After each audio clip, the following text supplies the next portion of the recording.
Ronald Simanjuntak menyampaikan bahwa hasil pemeriksaan tersangka diketahui bahwa tersangka nekat menyetubuhi darah dagingnya sendiri akibat pengaruh nonton video porno. Aksinya itu dilakukan sejak Agustus 2023 lalu. Akibat perbuatannya, tersangka TM terancam pasal 81 Undang-Undang tentang Perlindungan dan Anak serta Kekerasan Seksual dengan ancaman kurungan lebih dari 15 tahun penjara.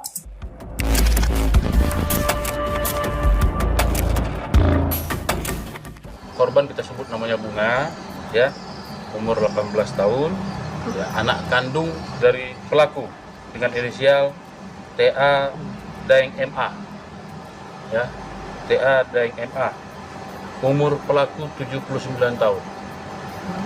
Nah, ini pelaku adalah ayah kandung dari korban, yang mana korban ini merupakan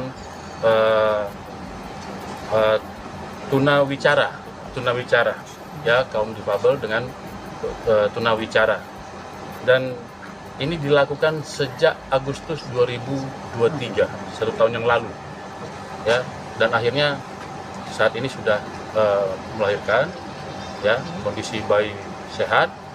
Motifnya adalah karena pelaku ini sering nonton video porno, ya, pelaku sering menonton video porno. Nah, ini pengakuan dari pelaku.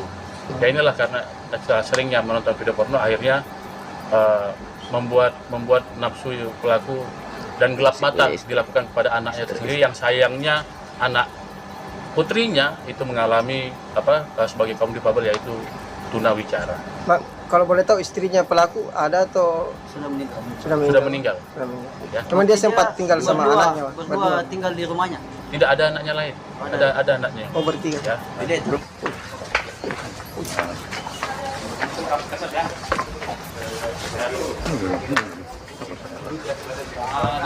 Itu udah lama itu. Saya maju, Opo, jangan maju, opo.